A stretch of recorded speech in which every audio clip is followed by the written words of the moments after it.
А, ты. А я уж подумала, что ты меня избегаешь. После нашего последнего разговора прошло довольно много времени. Только мы вроде бы смогли чуть-чуть договориться, и ты сразу пропал с поля видимости. Да, это все предрассудки и стереотипы. Но я подумала, что ты испугался ответственности или даже близости. Здесь очень много людей вокруг тебя. Не боишься, что они узнают о нас, вопреки твоим недавним стараниям? Об этом знает пока что довольно мало людей. И они уже, как обычно, на нас пялятся. И я-то не боюсь. Мне уже давно все равно. Да все, кто тебя испугался, уже давно перестали со мной общаться. Спасибо большое, демон. Да никто не виноват, я понимаю. Но почему-то крайне оказываюсь я. Хм. Говоришь, у тебя есть идея, как извлечь выгоду из этой ситуации? Ну и как же? Хм. Это может получиться довольно забавно. Да пускай уже теперь думают, что хотят. Сначала я боялась тебя, но теперь вижу какие-то плюсы.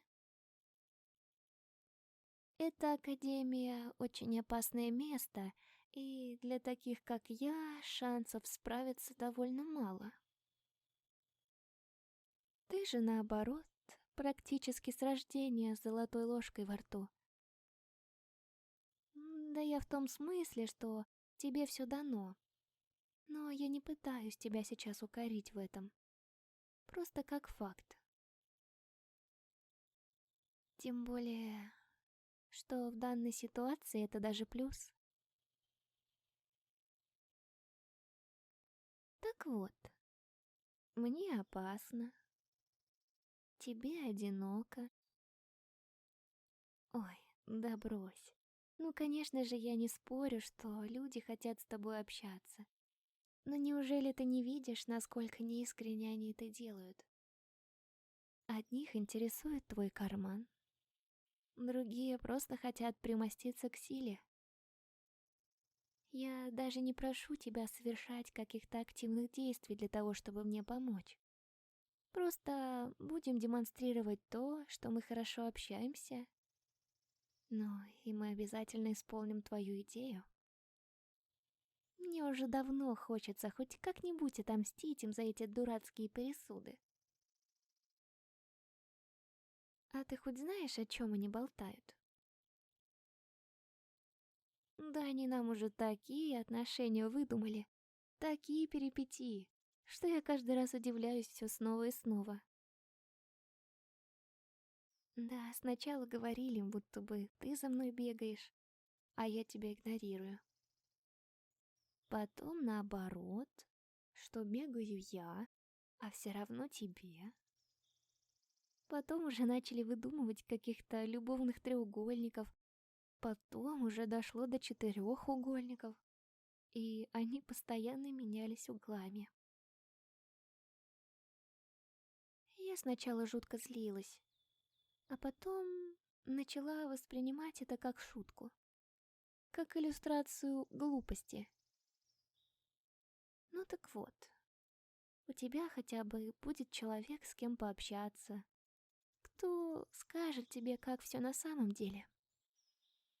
А у меня будет демон, от которого не веет лицемерием. Ты хоть и немногословный, и очень мало проявляешь эмоции, но в какой-то степени это даже плюс.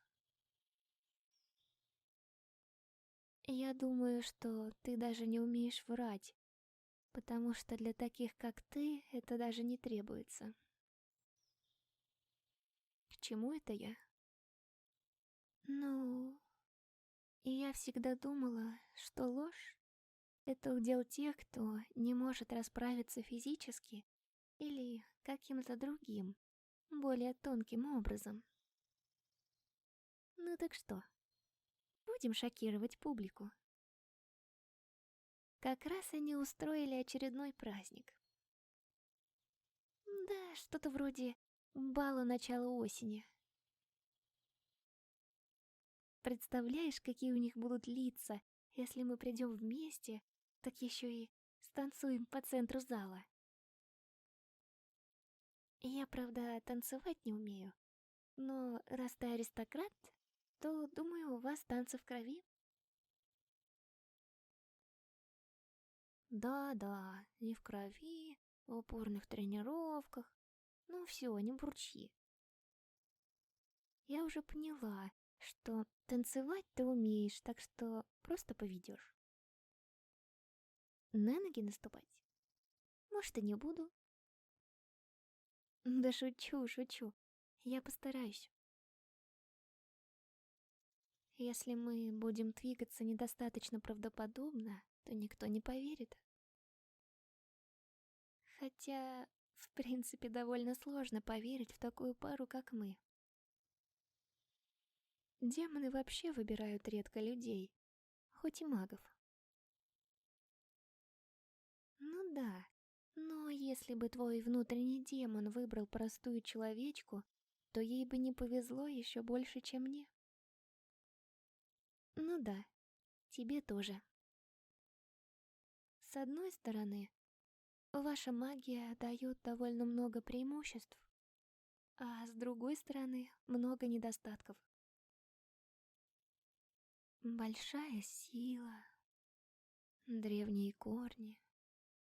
При этом такая сильная зависимость от навязанной природой пары. Ну ладно, не будем долго разглагольствовать. Только мне нужно сходить за платьем. Да и тебе бы лучше надеть костюм. Уверена, они тебе очень идут. Кстати, а у тебя крылья в случайно неожиданный момент не объявляются? А то вдруг испортишь наряд. Ладно, ладно. Вопрос, видимо, не очень. Ну, нет так нет. Нет бы сказать нормально.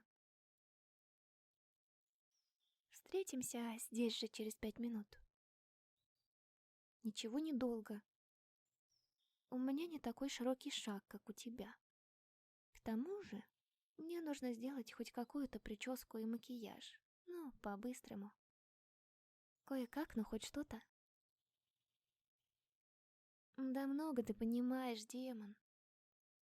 Это тебе кажется, что всем все равно на такие мелочи, но это не так. Особенно девушки заметят все. Если я буду выглядеть на фоне тебя как бледная поганка, то опять же никто не поверит, что мы вместе как пара.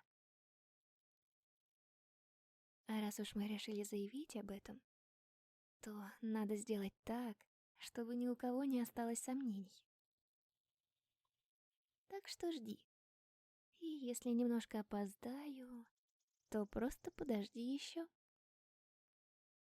Ну вот, как я? Скромный комплимент, но спасибо. Надо думать, чего-то более развернутого от тебя не дождаться. Ну что, пошли внутрь? Ох, у меня даже мандраж слегка. Да вовсе не из-за тебя. Я просто не привыкла быть в центре внимания. Это ты у нас особенный, и на тебя всегда обращают больше внимания, чем на остальных. У меня такого обычно не было. Ну, симпатичная магичка. Много таких. Да ничего я не скромничаю. Ты, наверное, плохо смотрел по сторонам. Так, все. Перестаем пререкаться. и изображаем полнейшее согласие. Если получится, можно изобразить нечто большее. Посмотри, они все уже смотрят на нас. Ой, держи меня крепче, иначе я убегу отсюда. Ну да, согласилась. Но я же не могла понять заранее, насколько это будет страшно. Просто успокой меня. Еще крепче. Ух, теперь перебор. Но у тебя и хватка. Железная. Давай будем улыбаться, чтобы они подумали, что мы тут соблазнительно шепчемся, а не пререкаемся. Улыбка у тебя кровожадная. Так что, если не приглядываться, то от другой, более откровенного вида улыбки, отличить трудно. Эй, только не говори, что мы прямо сейчас будем танцевать. Стой, стой, стой! Я еще не готова. Демон, мне нужно выпить. Да, я знаю, что не пью, но сейчас готова начать. Ясно. Спасибо, что, как всегда, сделал именно так, как я просила. Да, это сарказм. Я думала, мы будем танцевать что-то более живое и менее личное.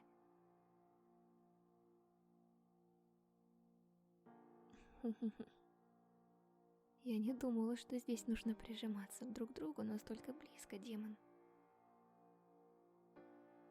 А ничего, что никто другой так не делает. Ладно, к черту тебя.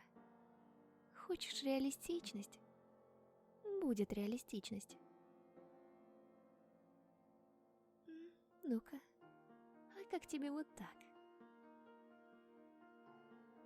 Да, я переигрываю, а меня все устраивает.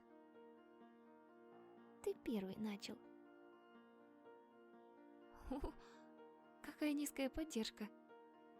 Опустила бы ты еще на несколько сантиметров ниже, и я осталась бы с больной спиной. Зато смотрелась наверняка довольно эффектно. А ты действительно хорошо ведешь. По-моему, у меня даже неплохо получается. Да почему ты все молчишь? Мне как-то даже неловко. И взгляд такой пронизывающий. С таким взглядом либо убивают, либо... О! Вот это финал. Не знаю, что там думают все вокруг, но лично я впечатлена. Может, я поторопилась, решив, что ты безнадежен. Иначе как объяснить то, что вместо того, чтобы следить по сторонам, я ловила лишь твой взгляд?